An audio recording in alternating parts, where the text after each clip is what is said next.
हरि ओम श्री गणेशाय नमः। ओम नमो भगवते वासुदेवाय। ओम नमो भगवते वासुदेवाय। ओम नमो भगवते वासुदेवाय। बोल श्री कृष्ण भगवान की जय। बोल श्री सुखदेव जी भगवान की जय। श्रीमद् भागवत महापुराण 5वां स्कंद 21वां और 22वां अध्याय।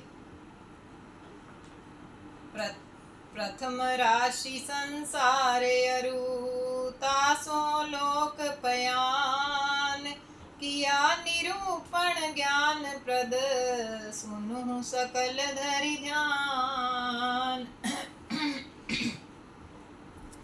रविशयंदन अरुता सुगति वर्णी विविध प्रकार जाके श्रवण प्रभाव सो होत प्रबल ब्रह्मचार। श्री सुखदेव जी बोले, हे राजन, भूगोल का मान हमने तुमसे कह दिया। उसी तरह ज्ञानी लोग खगोल के मान को भी कहते हैं।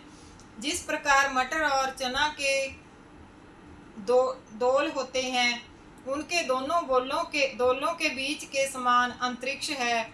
ब्रह्मांड के मध्य में सूर्य नारायण त्रिलोकी को तपाते हैं और प्रकाश करते हैं। सूर्य भगवान ही उत्तरायण, दक्षायण, विषुव नाम की शीघ्र और समान चालों से ऊंचे नीचे बराबर के स्थानों पर चलते हुए तथा मकर आदि राशियों पर होकर दिन और रातों को बड़े छोटे और बराबर करते हैं।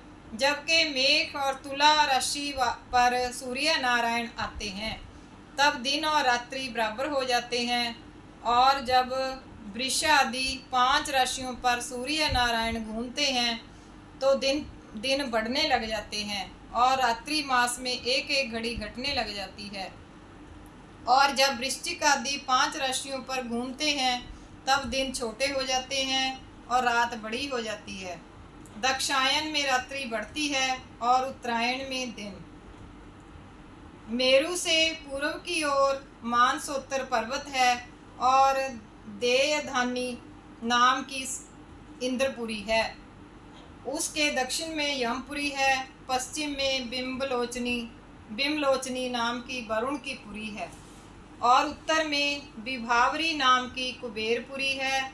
इन पुरियों में क्रमशः उदय, मध्याह्न, अस्त और आधी रात होते रहते हैं, किंतु सुमेरु पहाड़ पर रहने वालों को तो सर्वदा मध्याह्न दोपहर ही बना रहता है। सूर्य भगवान नक्षत्रों के सामने होने के कारण अपनी चाल से सुमेरु को बाईं तरफ करते हुए भी चक्कर की गति के कारण प्रतिदिन दाहिनी ओर ही करते रहते हैं। जहाँ उदय होते हैं, उसी के ठीक सामने अस्त होते हैं। जहाँ मध्याह्न करते हैं, उसी स्थान के बराबर से सूत्र जहाँ लगेगा, वहाँ पर आधी रात करते हैं। जब इंद्रपुरी से सूर्य भगवान चलते हैं, तब 15 घड़ियों में 2,37,75,000 योजन दूर स्थित यामिनीपुरी में पहुंच जाते हैं। इसी तरह वरुण, कुबेर और इंद्रपुरी में जाते हैं। इसी तरह चंद्र आदि ग्रह भी नक्षत्रों के साथ ज्योतिष चक्र में उदय होते हैं और अस्त होते रहते हैं। इसी प्रकार सूर्य का रथ 2 घड़ी में ही 34,18,100 योजन चारों पुरियों में घूम जाता है, जिसके एक चक्कर को संवरात्मक कहते हैं। उस रथ का अक्ष धुरा सुमेरु पर्वत के सिर पर, जिसका के भाग उत्तर को हो रहा है, दूसरा धुरा जिसका हिस्सा मानसोत्तर में बंधा हुआ है, ऐसा वह सूर्य के रथ का चक्र तैल के यंत्र कोल्लू की भांति मानसोत्तर पर्वत पर घूमता रहता है। उसी अक्ष धुरा में मूल से बंधा हुआ दूसरा अक्ष है, वह 37,500 अधिक 39 लाख योजन का है। कोल्लू की तरह ध्रुव पर ऊपर का हिस्सा घूमता रहता है। रथ में बैठने की जगह तो 36 लाख योजन लंबी और लाख योजन चौड़ी है। उतना ही सूर्य के रथ का जुआ है, जिस जुआ में छंद नाम के 7 घोड़े जुड़े हुए हैं जो सूर्य के रथ को चलाते हैं। जिस रथ में सूर्य के आगे अरुण जी सारथी होकर बैठते हैं, रथ के आगे आगे अंगूठा के पोरुआ के बराबर बाल खिल्ले नाम के 60,000 ऋषि सामने मुख करके सूर्य भगवान की स्तुति करते हुए चलते रहते हैं। उसी प्रकार अन्य मुनि, गंधर्व, अप्सराएं, नाग, यक्ष, राक्षस, देवता, ये सब भी महीना महीना भर उपासना करते रहते हैं। इस प्रकार 9 करोड़ 51 लाख योजन का भूमंडल है। बोल श्री कृष्ण भगवान की जय। ओम नमो भगवते वासुदेवाय। सूर्यादिक नवग्रहण की स्थित गति क्रमबद्ध, श्री शुक मुनि सन श्रवण हित हुए भूप सन्नंध।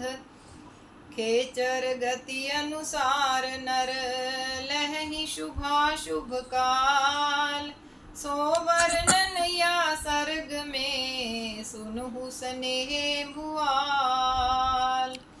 राजा परीक्षित बोले, हे ब्राह्मण, यह जो भगवान सूर्य के मेरु और ध्रुव के प्रदक्षिण होकर घूमने का वर्णन किया है तथा राशियों के सन्मुख और बाईं ओर घूमने का वर्णन किया है, इसे कैसे जाने। श्री सुखदेव जी बोले, हे राजन, जिस प्रकार कुम्हार के चाक के घूमने के साथ साथ घूमती हुई चींटियों की दूसरी ही चाल हो जाती है, उसी प्रकार काल चक्र से घूमते हुए और उस पर आश्रय वाले सूर्य आदि ग्रहों की भी और ही गति हो जाती है। वही सूर्य भगवान वेद रूप 12 प्रकार के होकर लोकों के कल्याण के लिए 6 ऋतुओं के गुणों को धारण करते हैं।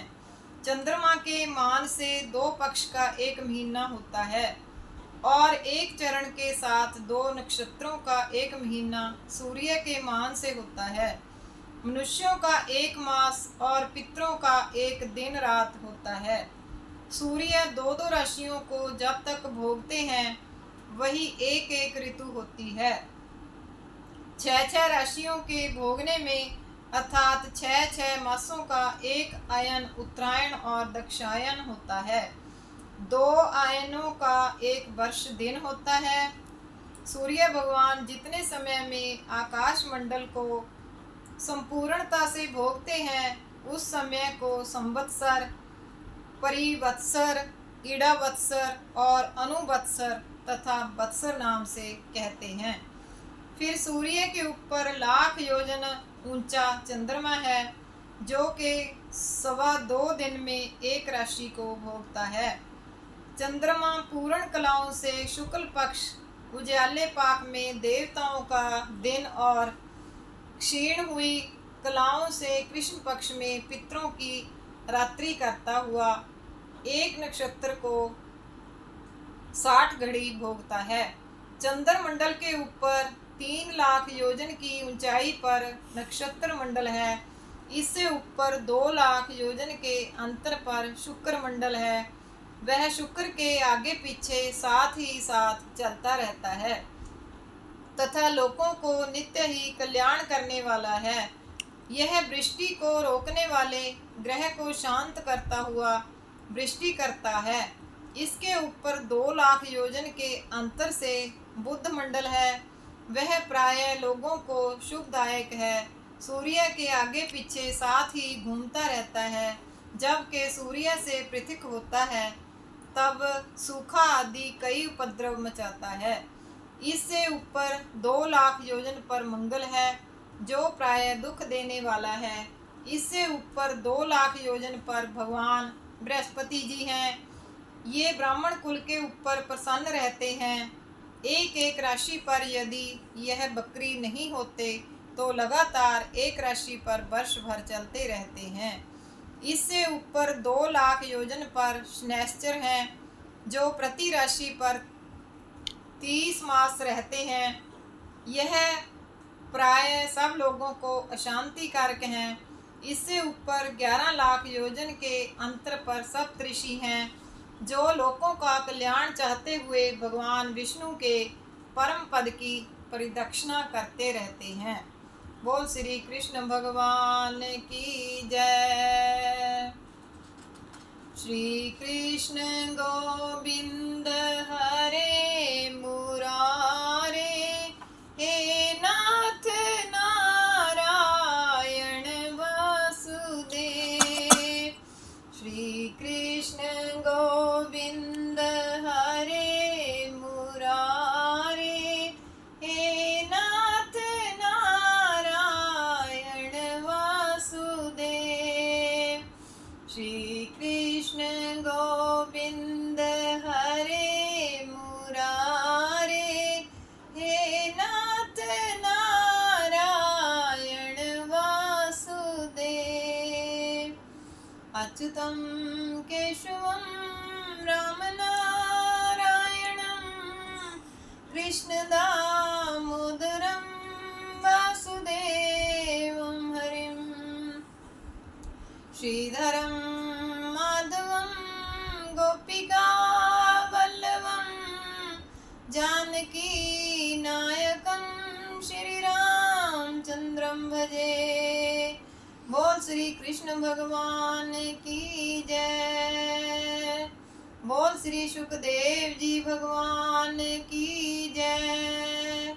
ओम नमो भगवते वासुदेवाय। ओम नमो भगवते वासुदेवाय। ओम नमो भगवते वासुदेवाय।